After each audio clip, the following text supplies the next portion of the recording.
Thank you, Your Excellency. Please. Thank you. I think Deborah earlier made an excellent point about the common thread that runs through all these countries. And I also agree with Deborah that unlike smaller countries like us, in the big countries have the critical mass. So for example, when Dr. Ahmed Dawish earlier spoke about the Suez Canal Economic Zone, he's got all these big block ideas, but I think one key thing that I got from his presentation is he is benchmarking the Suez Canal Economic Zone vis-a-vis other similar projects around the world. To me, this is visionary thinking. Because if you start on that basis, I mean, okay, you can call it competition, but in my view, this is, you are benchmarking yourself to the rest of the world. And if that is the premise, then I think this project has got huge, I'm hugely optimistic. We are involved in a partnership with Dr. Ahmed Dawish on some projects within the Suez Canal Zone. In my view, on education within Egypt, when President Sisi went to Singapore last September, 3 months ago, education was one of the main things on his mind. He believes that if you don't reform education, you are not going to be able to leapfrog competitiveness internationally. But I think his dilemma is, where do you really start? If you start on primary school education, this is going to take, the results of this is going to take 15 to 20 years. If you start with vocational training, vocational education, you can see results maybe in 3 to 5 years. So I think Egypt's dilemma is, where do you really start? My sense is that given the needs of Egypt today, you have no choice but to start with vocational education. Because why? Vocational education is going to give the Egyptian people the skills for the private sector.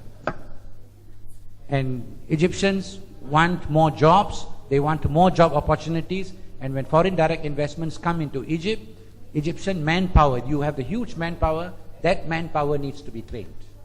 I'm in no way saying that primary school education is not important. All I'm saying is, if you look at it 3 to 5 years from now, you really need a huge skilled manpower. Okay, I think that is one. Then my final point is, and this is Singapore's own experience, we don't believe in private sector giving a proper education. For us in Singapore, all Singaporeans go through a public school system. Our teachers are the highest paid in the world, but we believe that unless you pay our teachers the highest salaries, you are not going to be able, because we don't believe that teachers have to take a sacrifice to become a teacher. You must start on the premise that civil servants and teachers are paid competitive wages and give their best to the school. So today, I came from a public school system. My colleague who is seated here also comes from the public school system. Everyone in my embassy comes from a public school system. None of us went to a private school. And just to give you one example of how cheap education is in Singapore, we all pay $20 a month for our top quality school in Singapore. Governmental expenditure is massive when it comes to education. But imagine if you pay your teachers very low salaries. I don't think you are going to get the kind of students that you really want. Yeah, but I do not know where to start. I think this is the dilemma of the Egyptian government, and as Ambassador Pernil said, choices have to be made, how you are going to allocate your resources. But Egyptian people are dynamic, they are naturally creative, they are hardworking, and I think they are going to transform this economy in the next 5 to 10 years under President Sisi's leadership. Thank you. Really appreciate Your Excellency, and we're moving within that trend as well, because Your Excellency, you said that really the pillar that kept Slovenia up after the breakdown was this state education. You already had generations of very well educated people, so it doesn't have to be private education. But how did you do this? How did you maintain this after the breakup with Yugoslavia? Well, education, sorry, education was always considered, even culturally, you have to understand that a country that, is a nation of 2 million people, culture, education is the linchpin of survival. This is how we survived centuries and centuries of foreign domination. So for us, this is something that, it is one of the basic pillars of our society. So there was never a dilemma whether we should invest, less or more. And even now, when actually we are considering fees for, our education is totally free, and we are considering introducing fees for students. This is extremely unpopular, and I don't think it will pass anytime soon. But going to private and public, I think, in our case, the public system, we have private universities, and for now, I swear by the public system. Maybe it's a matter of development and time, but I think the public system should be the basis. But what I would also agree with what Pernilla said, that it's more important to match the needs when you educate people, to match the needs of the market. This was one of our huge problems, and we're still addressing it. We did not produce enough engineers, for example. We had good vocational training, which was something that saved us after the independence.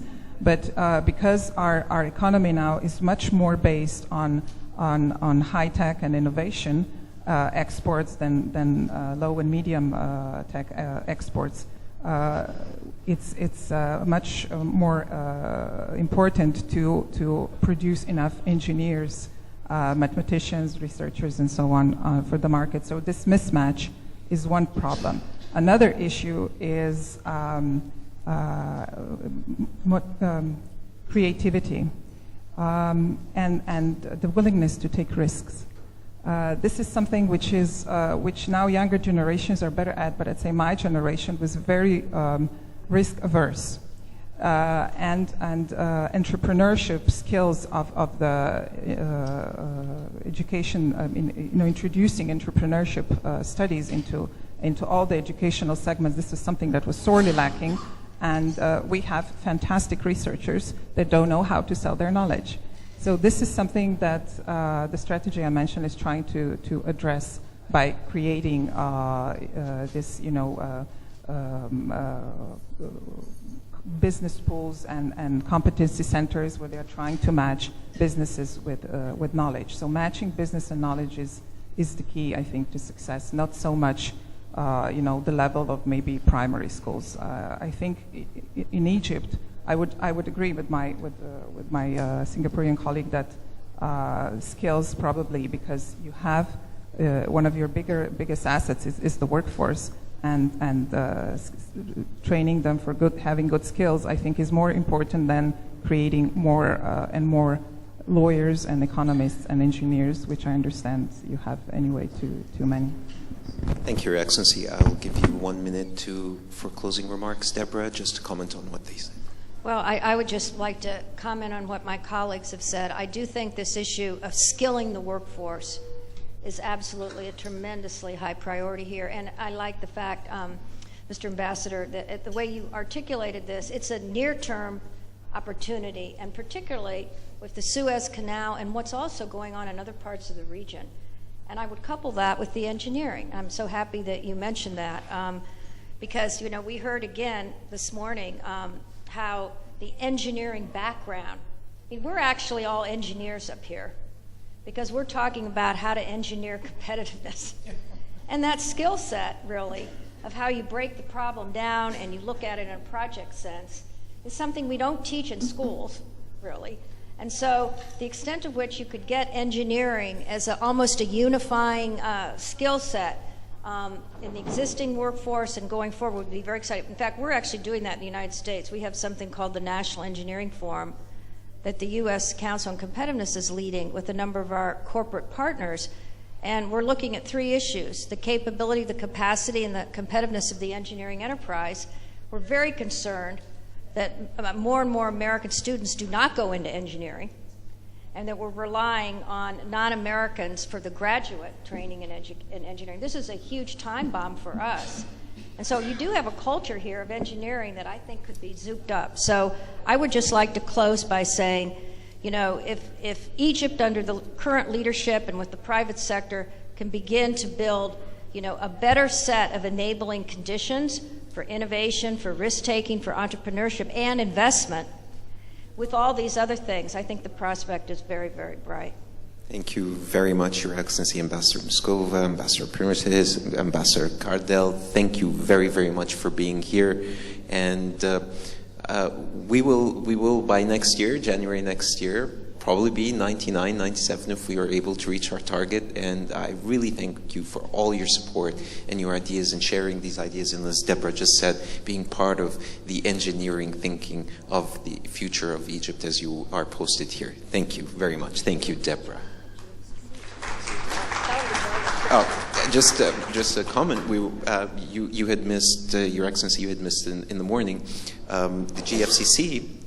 We're going to be representing the GFCC here in Egypt. This is the first time that the GFCC is going to have an office outside of Washington, D.C.